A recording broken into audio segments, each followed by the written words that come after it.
റോസമ്മ, ഞാൻ തൊടുപുഴയിൽ നിന്ന് വരുന്നു.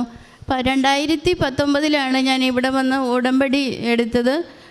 എൻ്റെ ഒരു ഫ്രണ്ട് പറഞ്ഞിട്ടാണ് ഇവിടെ വന്ന് ഉടമ്പടി എടുത്തത്. ഇവിടെ വന്ന് പ്രാർത്ഥിച്ചാൽ ഒത്തിരി അത്ഭുതങ്ങളും രോഗശാന്തികളൊക്കെ നൽകുമെന്ന് പറഞ്ഞതുകൊണ്ട് ഞാൻ ഇവിടെ വന്ന് ഉടമ്പടി എടുത്തു.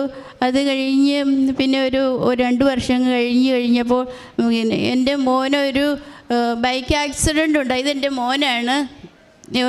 മോൻ സഞ്ചരിച്ചിരുന്ന ഒരു ബൈക്ക് ഒരു കാറുമായി കൂട്ടിയിടിച്ചു. കാറിൽ ചെന്ന് ഇടിച്ച ശേഷം പിന്നെ അടുത്തൊരു പോസ്റ്റ് ഉണ്ടായിരുന്നു. ആ പോസ്റ്റിൽ ചെന്ന് ഇടിച്ചു.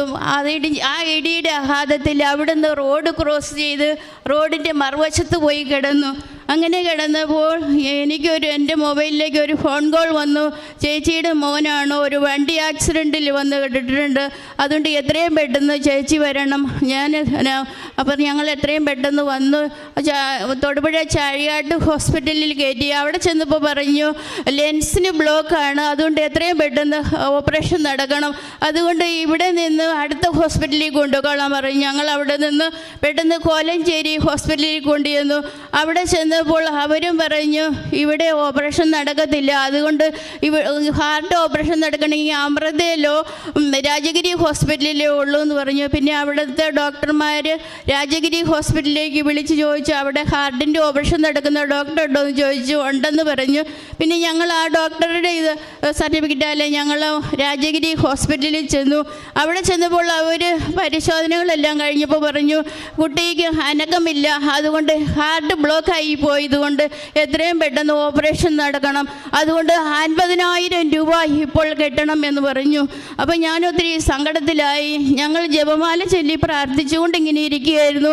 ഒത്തിരി പ്രാർത്ഥനാ സഹായത്തിലേക്കെല്ലാം ഞങ്ങൾ പ്രാർത്ഥന ആവശ്യപ്പെട്ടു. ഞങ്ങളുടെ ഫ്രണ്ട്സിനോടെല്ലാം എല്ലാവരും പ്രാർത്ഥിച്ചുകൊണ്ടിരുന്നു. അങ്ങനെ പ്രാർത്ഥിച്ചുകൊണ്ടിരുന്നപ്പോൾ ഈ സിസ്റ്റർ എന്നോട് പറഞ്ഞു ചേച്ചി കുറച്ച് നേരം വന്ന് വെയിറ്റ് ചെയ്യ്, ഞാൻ മരുന്ന് സ്റ്റാർട്ട് ചെയ്യണ്ടോ എന്ന് നോക്കട്ടെ, കുട്ടിക്ക് അനക്കമില്ല എന്ന് പറഞ്ഞു. കുറച്ച് കഴിഞ്ഞപ്പോൾ പറഞ്ഞു ഞാൻ പറഞ്ഞു 50,000 രൂപ പോയിട്ട് 50 പൈസ പോലും എൻ്റെ കയ്യിലെടുക്കാനില്ല. എൻ്റെ മോൻ 2 ഹോസ്പിറ്റലിൽ നിന്നും ഉപേക്ഷിച്ച് പോകുന്നതാണ്. ഈ ഹോസ്പിറ്റലിൽ വന്നാൽ എൻ്റെ മോൻ രക്ഷപ്പെടുമെന്നുള്ള പ്രതീക്ഷയോട് കൂടിയാണ് ഞാൻ വന്നതെന്ന് പറഞ്ഞു.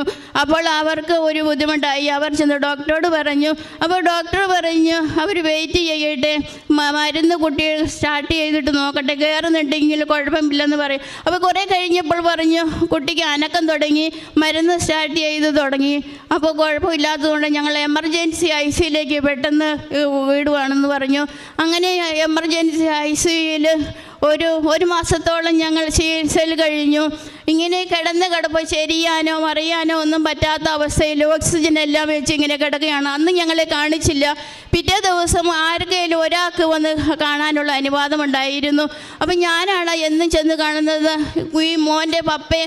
ഇതിൻ്റെ മൂത്ത 2 കുട്ടികളുമുണ്ട്. അവർ രണ്ടുപേരും വീട്ടിൽ തന്നെ ഉള്ളതുകൊണ്ട് പപ്പ വീട്ടിലേക്ക് പോയി. ഞാനാണ് ഈ മോൻ്റെ കൂടെ നിന്നിരുന്നത്. ഞാനെന്നും ചെന്ന് കാണുമ്പോൾ മോനെന്നും കരച്ചില, ഭക്ഷണമൊന്നും കഴിക്കാൻ പറ്റുന്നില്ല, ഓക്സിജനല്ല, കുറേ സംഭവങ്ങളെല്ലാം ഇങ്ങനെ കുത്തിയിട്ടിരിക്കുക. അപ്പം ഞാൻ ചെല്ലുമ്പോൾ എന്നും കരഞ്ഞ് പ്രാർത്ഥിക്കും മാതാവേ. അവിടുത്തെ ഹോസ്പിറ്റലിൽ ഒരു ചാപ്പലുണ്ടായിരുന്നു.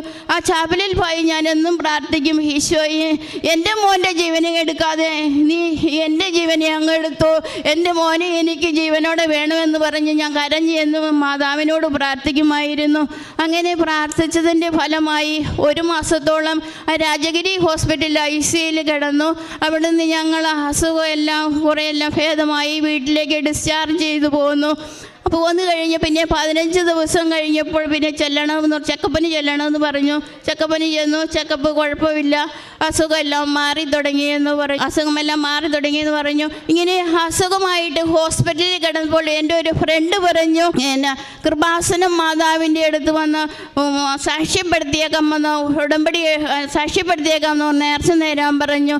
ഞാനങ്ങനെ പറഞ്ഞു കൃപാസനം മാതാവേ എൻ്റെ കുഞ്ഞിനെ എനിക്ക് വേണം, ഞാനിവിടെ ഒന്ന് സാക്ഷ്യപ്പെടുത്തിയേക്കാമെന്ന് നേർന്നു.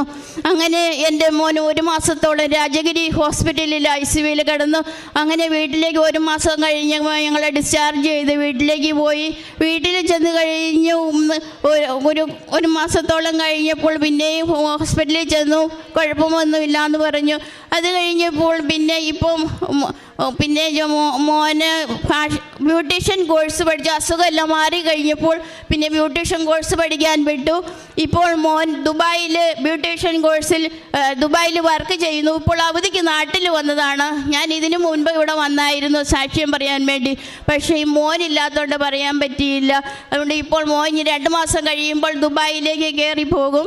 അതുകൊണ്ട് എനിക്കും എൻ്റെ കുടുംബത്തിനും എൻ്റെ മോനും നൽകിയ മാതാവിൻ്റെ അനുഗ്രഹം ഞങ്ങൾക്ക് നൽകിയതിന് ഒത്തിരി നന്ദി പറയുന്നു. പിന്നെ ഞാൻ കൃപാസനം ഉടമ്പടി എടുത്തു പോയ ശേഷം ഇവിടെ നിന്നും പത്രം വാങ്ങിക്കൊണ്ടുപോയി ഞങ്ങൾ അരിയുത്ര പള്ളി, മുതലക്കടം പള്ളിയിലെല്ലാം കുറേ വിതരണം ചെയ്തു. പിന്നെ ഞങ്ങൾക്ക് അറിയാവുന്ന കുറേ ചേച്ചിമാരോടെല്ലാം പറഞ്ഞ് അവരും ഇവിടെ വന്ന് പ്രാർത്ഥനയിൽ സംബന്ധിക്കുന്നുണ്ട്. കുടുംബ പ്രാർത്ഥനയെല്ലാം ആത്മീയമായിട്ട് പോകുന്നു. ഞാൻ ബൈബിള് വായനയും പ്രാർത്ഥനയെല്ലാം ഞാൻ എഴുതി പോകുന്നു. ഞങ്ങളുടെ കുടുംബം സന്തോഷവും സമാധാനമായിട്ട് ഇപ്പോൾ പോകുന്നു.